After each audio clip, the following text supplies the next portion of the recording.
Annyeonghaseyo, halo guys. Kali ini saya akan membahas sebuah film yang bertemakan gangster yang sangat memacu adrenalin. Seperti biasa, tokoh gangster utama kita siapa lagi kalau bukan Ma Dong-seok. Sebagaimana yang kita tahu, selama ini beliau pasti selalu memerankan karakter yang sangat overpower sebagai bos gangster ataupun seorang mafia.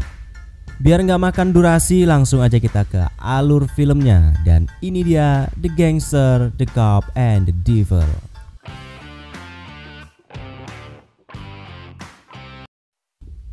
Film dimulai dengan penampakan seseorang yang entah siapa yang sedang mengendarai mobil sedan putihnya di malam hari dan terlihat sedang mengikuti sebuah mobil sedan hitam di depannya. Tapi tiba-tiba di jalan yang sunyi sepi, sedan putih itu pun yang entah sengaja atau tidak, dia menabrak mobil yang ada di depannya.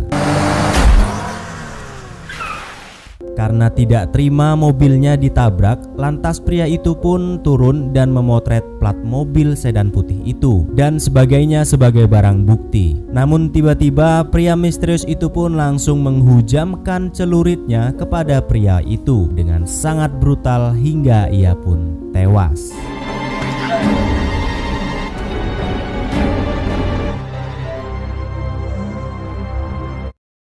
Dan beberapa hari kemudian kita akan melihat salah satu MC kita di film ini yang bernama Jung Tae-suk yang sedang melakukan tugas patrolinya. Tapi saat itu dia bosan dengan tugasnya dan tidak tahan melihat para gangster yang tengah asik ketawa ketiwi di sekitar daerah itu. Lantas ia pun mencoba masuk ke dalam sebuah tempat permainan judi yang dijaga para gangster itu untuk mencari buronannya di sana.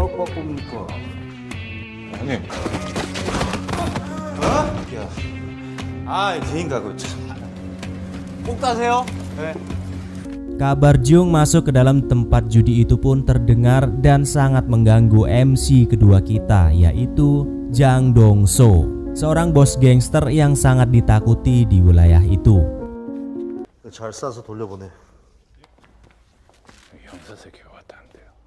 Lantas ia pun menelpon kepala kepolisian, pimpinan Jung sendiri, untuk segera mengurus Jung Tae-suk saat itu. Yang ternyata Pak Kapol itu sendiri ternyata telah bekerja sama dengan Dong-so untuk mengamankan bisnisnya dan menerima uang suap dari bos gangster itu. 그리고 그 정도 형님이 좀 막아주셔야지 그거. 언제 그런 푼돈 장사합니까? 끊어봐. 그 새끼 내가 처리할게.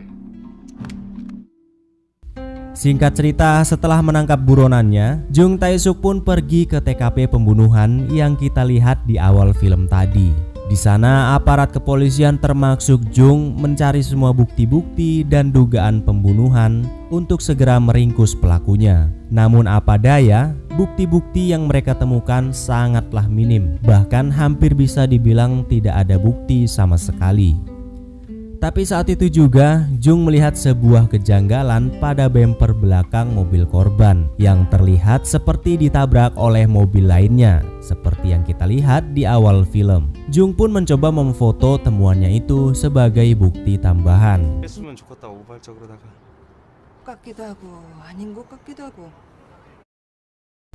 Di tempat lain, kita akan melihat Dong-so yang sedang berbicara cukup serius dengan teman gangsternya, yang dimana temannya ini yang bernama Sang-do ingin meminta bagian lebih dari kekuasaan atau bisnis dari Dong-so itu sendiri. Karena keserakahan Sang-do itu pun akhirnya membuat anak buah Dong-so naik pitam hingga membuat perkelahian kecil di antara mereka.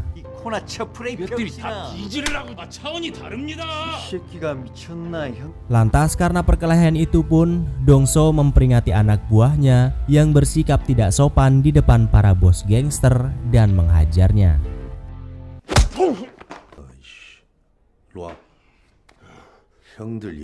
Dan juga di sini kita akan melihat seberapa kuat sebenarnya Dong-so sebagai bos gangster.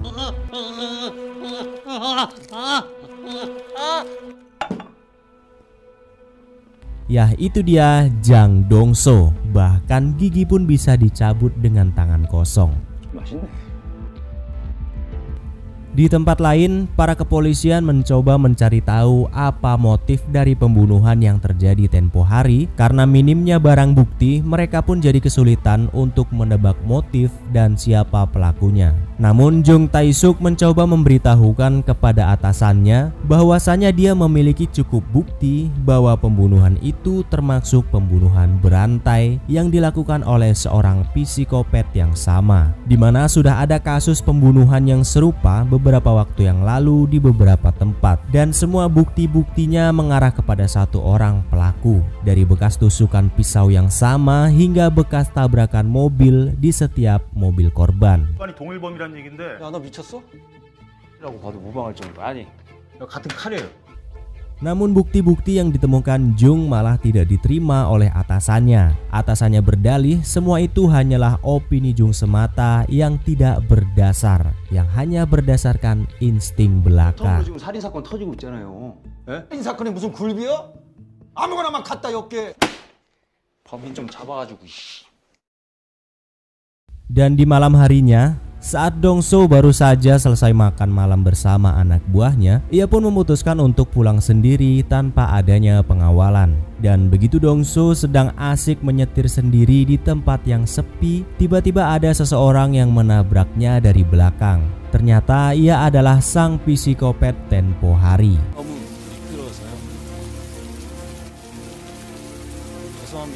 Namun ia tidak mempermasalahkan tabrakan itu dan menyuruh sang psikopat untuk segera pergi. Namun tiba-tiba saat Dong-so berbalik badan, ia pun lantas diserang dengan sangat brutal. Dan terjadilah perkelahian yang sangat sengit di antara mereka berdua.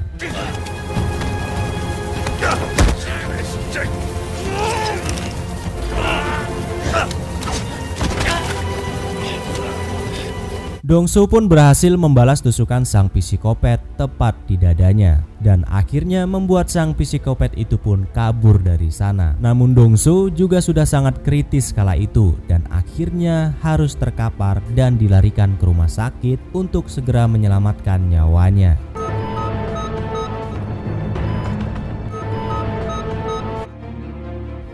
Kabar Dong-so diserang oleh seseorang pun membuat seluruh anak buah Dong-so murka dan mengira bahwa yang menyerang bos mereka adalah kelompok dari Sang-do. Lantas mereka pun langsung menyerang seluruh anak buah Sang-do dengan membabi buta.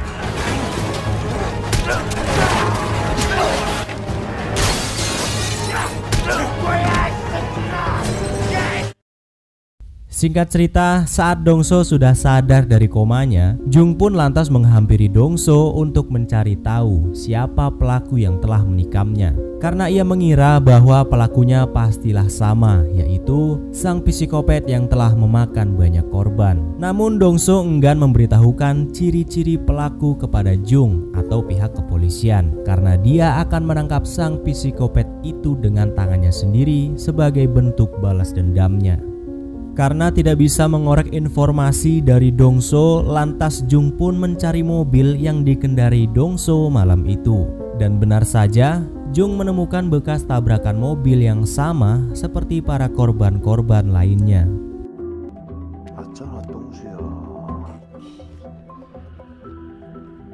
Lantas Jung pun langsung memberitahukan kejadian itu kepada atasannya, bahwasanya Jang Dong-so telah menjadi korban dari sang psikopat yang mereka cari selama ini, dan Jang Dong-so pun selamat. Jung memberitahukan bahwasanya mereka bisa menangkap sang psikopat melalui Dong-so karena ia telah melihat wajah pelaku.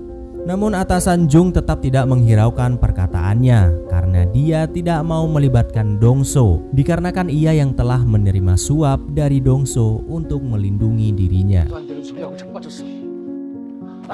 Karena Jang Dong-so sudah sangat mangkel dengan sang psikopat yang telah menghajarnya habis-habisan, ia pun lantas membuat sketsa wajah sang psikopat untuk segera dicari dan diburu oleh seluruh pasukannya. Sedangkan di tempat lain, sang psikopat masih terus saja mencari korban-korbannya secara acak di sepanjang jalan. Hingga tanpa sadar ia menjatuhkan pisaunya di jalan saat sesudah mengeksekusi korban lainnya. Keesokan harinya, Jung Tae-suk pun berkunjung ke rumah Dong-so untuk mengancamnya dan memberikan informasi tentang sang psikopat ini, atau ia akan menghancurkan bisnisnya. Jung lantas memberitahukan Dong-so bahwa sang psikopat ini adalah seorang pembunuh berantai yang telah memakan banyak korban secara acak. Itulah alasannya ia sangat menginginkan sang psikopat ini agar tidak ada korban lagi. Namun tetap Jang Dong-so pun menolak memberikan informasi kepada kepolisian. 뭘 그 다음에 어딨어? 그럼 끝이지. 왜 이러냐? 너 그냥. Dan hingga suatu hari, Dong-so pun menyadari bahwa reputasinya telah hancur karena ia dibuat babak belur oleh sang psikopat tempo hari. Hingga akhirnya beberapa proyeknya pun jadi terbengkalai dan banyak investor yang tidak mau bekerja sama lagi dengannya. Dan di saat itu juga anak buahnya pun menemukan beberapa barang bukti sang psikopat seperti mobil yang ia gunakan dan juga pisau yang terjatuh di jalan waktu lalu. Lantas Dong-so pun menghubungi Jung Tae-suk untuk mengajaknya bekerja sama agar bisa menangkap sang psikopat ini. Mereka pun akhirnya membuat kesepakatan antar kerjasama mereka, yaitu apabila Jung menemukan sang psikopat terlebih dahulu, maka ia akan menahannya. Namun jika Dong-so yang menemukannya terlebih dahulu, ia akan membuat sang psikopat ini menjadi perkedel kentang.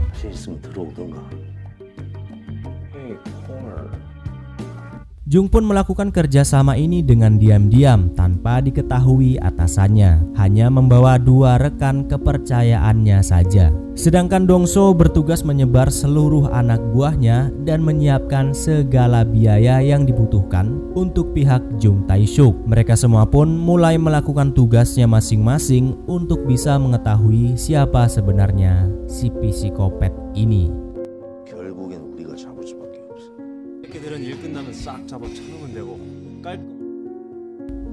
Sementara itu, Dong-so ternyata mempunyai tujuan lain untuk menghabisi rekan gangsternya, yaitu Sang-do, yang selalu membuatnya jengkel karena terus saja meminta bagian wilayah miliknya.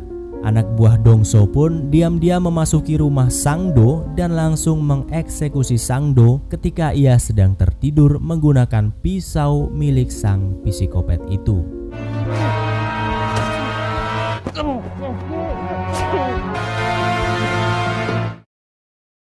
Keesokan harinya, kepolisian pun ke TKP di mana Sang-do sudah tewas dengan belati yang masih menancap di tubuhnya. Di tempat lain, Jung pun mendapatkan telepon dari temannya yang saat itu memeriksa barang temuan mereka di mobil milik sang psikopat. Betapa terkejutnya Jung saat mengetahui ternyata benar semua DNA korban ada di sana. Dan juga DNA semua korban ada di pisau yang menewaskan Sang-do tempo hari. Jung pun lantas mendatangi Dong-so ke rumahnya karena telah menggunakan pisau si psikopat untuk membunuh rekan gangsternya itu. Jung mencoba menghajar Dong-so sekuat tenaga, tapi ia tidak berdaya walaupun Dong-so hanya menggunakan 1 tangan saja.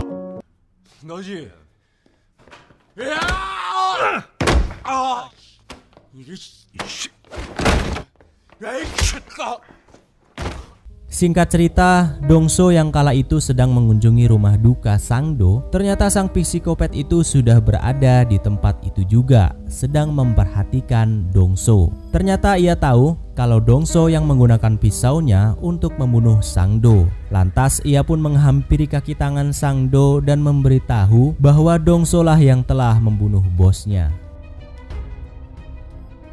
Keesokan harinya, saat Dong-so dan Jung sedang memeriksa mobil korban dengan seksama untuk mencari identitas sang psikopat, tiba-tiba mereka malah diserang habis-habisan oleh seluruh anak buah Sang-do untuk membalaskan dendam atas tewasnya Sang-do. Mereka berdua kewalahan melawan seluruh anak buah Sang-do. Pertarungan sengit mereka pun berakhir dengan tewasnya kaki tangan Sang-do di tangan Jung Tae-suk.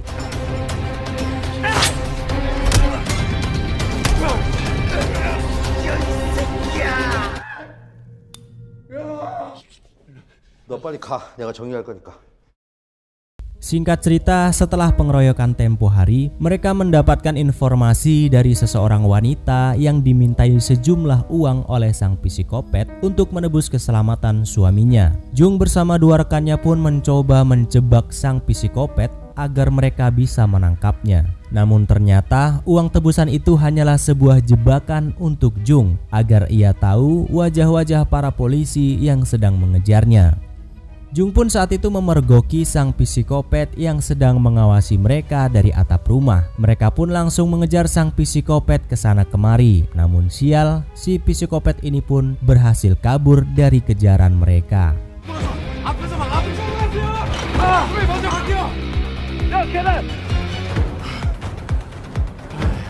Setelah Jung kembali ke kantor kepolisian, ia mendapatkan sedikit petunjuk lagi dari rekannya yang memeriksa sidik jari yang ditemukan di dalam mobil milik sang psikopat itu. Lantas ia pun mencoba mencari semua informasi yang tertera di bukti-bukti itu. Jung pun mendatangi rumah yang diduga sebagai tempat sang psikopat itu berada. Tapi sayang, di sana sudah tidak ada apa-apa lagi kecuali sebuah tulisan tangan dan beberapa gambar yang menjerumus kepada sekte-sekte tertentu.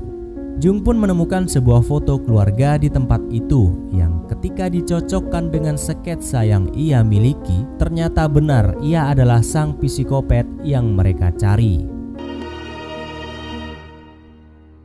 지금 바로 보내. 바로 이번으로 알아낼 수 있는 거 싹 다 뽑아. 길이 너무 미끄러. Setelah mendapatkan semua bukti-bukti yang akurat, kelompok Jung Tae-suk dan Dong-soo pun menyusun rencana yang matang untuk segera menangkap sang psikopat ini. Dan diketahui nama sang psikopat ini adalah Kang Kyung-ho. Kita sebut saja Keong. Dengan berbekalkan semua informasi yang sudah sangat akurat, mereka pun akhirnya berangkat mencari si Keong ke seluruh penjuru kota sampai pelosok desa. 하나다. 이 새끼. 놈이라도 봤다. 이쪽 형님들한테 레지던스, 달방, 장기 숙박, 여관. Mereka terus mencari semua tempat-tempat yang seyogyanya akan dihuni oleh si Keong ini. Dari apartemen, rumah sewa, kos-kosan, rumah esek-esek, warnet-warnet, dan lain-lain sebagainya. Tapi tetap mereka tidak bisa menemukan si Keong di mana-mana. Mereka pun berhenti sejenak setelah tidak menemukan si Keong di mana-mana. Tapi seketika mereka mendengar sebuah berita siaran langsung di televisi. Adanya sebuah pembunuhan yang baru saja terjadi, di mana korbannya adalah seorang anak SMA yang tadi pagi Dong-soo berikan sebuah payung untuk siswi SMA itu. Mendengar berita itu, mereka semua pun lantas langsung berpencar dan mencari si Keong di sekitar daerah tewasnya siswi SMA itu. Mereka mencari ke sana kemari, tidak ada tempat yang mereka lewatkan sedikit pun. Hingga akhirnya mereka menemukan hotel tempat si Keong itu berada. Tapi ternyata si Keong sudah tidak berada di sana. 해명을 일로 와봐. 정신 똑바로 차려. 무조건 우리가 잡아야 돼. Mereka terus mengawasi seluruh daerah itu karena si Keong belum jauh dari tempat itu. Hingga akhirnya mereka pun menemukan si Keong yang sedang melintas menggunakan mobilnya. Tanpa pikir panjang, mereka pun langsung mengejar si Keong hingga terjadi kejar-kejaran yang sangat panjang hanya untuk mengejar si Keong ini.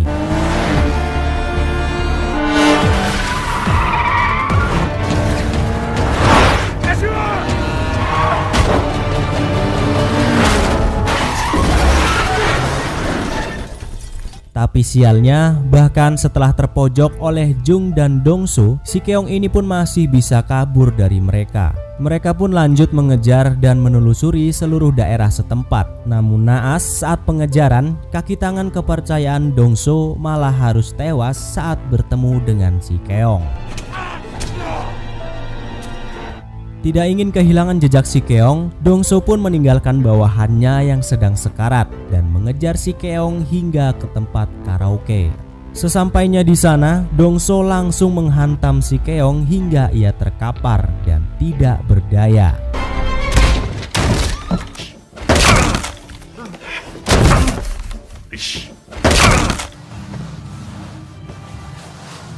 Dongso pun membawa si Keong ke markasnya untuk segera mengeksekusinya di sana. Sebelum mengeksekusi si Keong, Dongso pun menghajarnya habis-habisan, tapi si Keong masih tetap bisa tertawa. Hingga saat Dongso hendak memutilasi si Keong, Jung pun tiba-tiba datang menerobos dengan mobilnya dan menabrak Dongso hingga ia terkapar dan tidak sadarkan diri.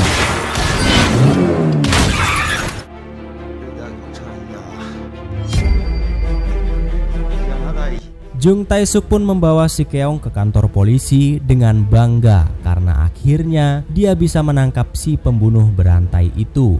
Namun sayang, karena walaupun si Keong sudah tertangkap, tapi bukti-bukti yang mereka miliki masih sangat tidak akurat karena didapatkan secara tidak langsung atau hasil dari kerjasama dengan para gangster. Bahkan saat si Keong sedang disidang, untuk membuktikan dia bersalah pun sangatlah susah karena tidak adanya saksi dan bukti yang mereka miliki hanyalah sebilah pisau. 보세요. 과연 당신들이 그럴 자격이 있는지. 인간들이야말로 진짜 악마입니다. 저 역시 아무 죄가 없습니다. Namun tanpa diduga, saat itu tiba-tiba datanglah Dongso ke pengadilan untuk menjadi saksi yang bisa menjatuhkan hukuman mati bagi si Keong. Walaupun awalnya dia juga tidak bisa membuat pengadilan percaya kepadanya karena dia adalah seorang gangster yang sangat banyak melakukan tindak kriminal. Akhirnya Dongso pun bisa membuat semua orang percaya dengan menunjukkan bekas luka yang ia terima saat terjadi perkelahian dengan si Keong, dan juga luka yang diterima si Keong di dada kirinya akibat tusukan pisau balasan dari Dongso waktu lalu dan beberapa bukti lainnya, yang akhirnya si Keong sudah tidak bisa mengelak lagi sebagai seorang pembunuh berantai. 내가 저 새끼 칼 뺐다가 이 손까지도 몸싸움 하던 중에 여기 가슴은 또 당신들 좋아하는 필적조회 하면 될 거고 칼 쓰는 새끼들이 사람 찌르다가 지 손도 다치고. Akhirnya si Keong pun mendapatkan hukuman mati dari pengadilan. Begitu juga dengan Dongso yang harus mendekam di penjara karena tindak kriminalnya selama ini sebagai bos gangster.